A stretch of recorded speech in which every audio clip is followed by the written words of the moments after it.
right, hello everyone. Last night we got the Nielsen audio books for August 2024 for the New York City 5 boroughs and Nassau and Suffolk County. Now we're going to establish a new rule in this video, and going forward when we do these ratings reveals, we're only going to focus on New York City stations only for the 5 boroughs of New York City. So that would include the obvious, my home borough of Queens, Manhattan, the Bronx, Brooklyn, and Staten Island. So this is just a general consensus of what people are listening to in New York City, the 5 boroughs. And then what we're going to do when we look at the Long Island stations, we're only going to focus on stations that cover Nassau and Suffolk County. So we're not going to include New York City stations going forward. I feel that is an unfair way of judging it. So without further ado, we'll start off with New York City, and then we'll just only focus on the Nassau and Suffolk County FM range. So here we go. Start off with New York City for August. No surprise here. 106.7 WLTW FM rises 7.3 to an 8.0. Now let's talk about C100 here. WHTZ FM is at a 6.5.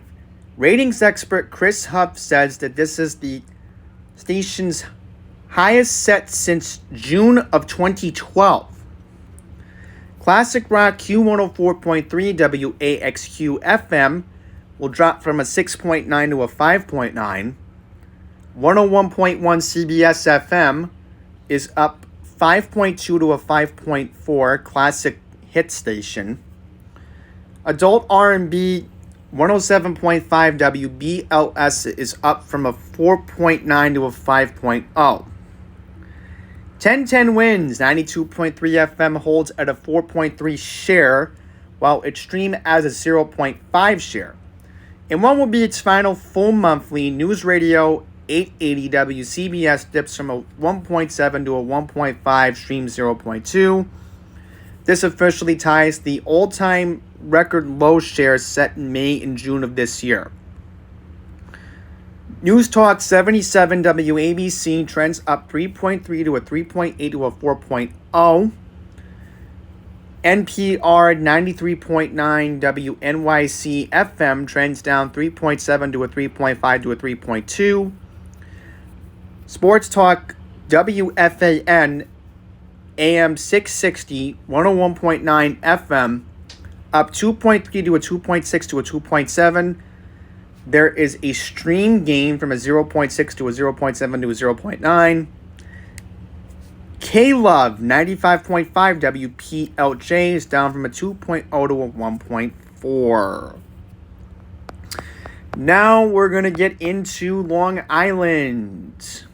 Here we go. WBAB Classic Rock 102.3 FM, 95.3 FM WHAS. Now has a new record high share, rising from an 8.0 to a 9.3 to surpass their 9.1 share set back in June.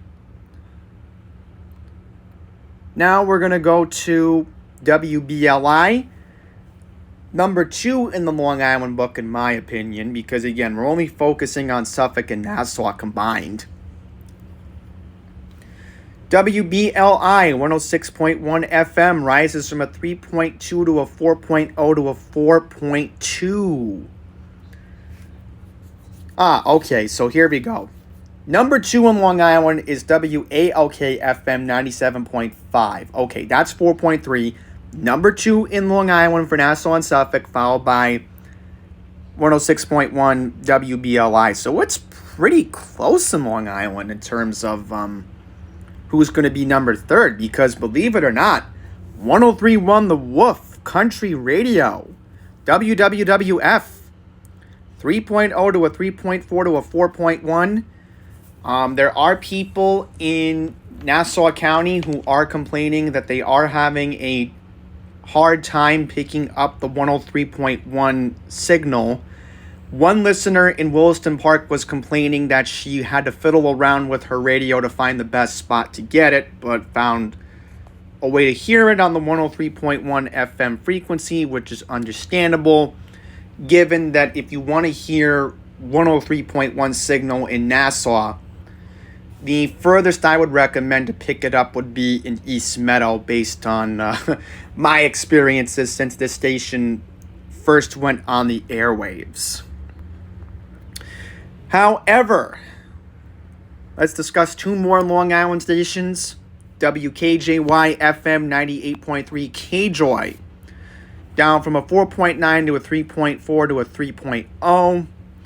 And lastly, Oldies, AM 1100 and 104.7 FM WHLI, down from a 2.9 to a 2.7 to a 2.0.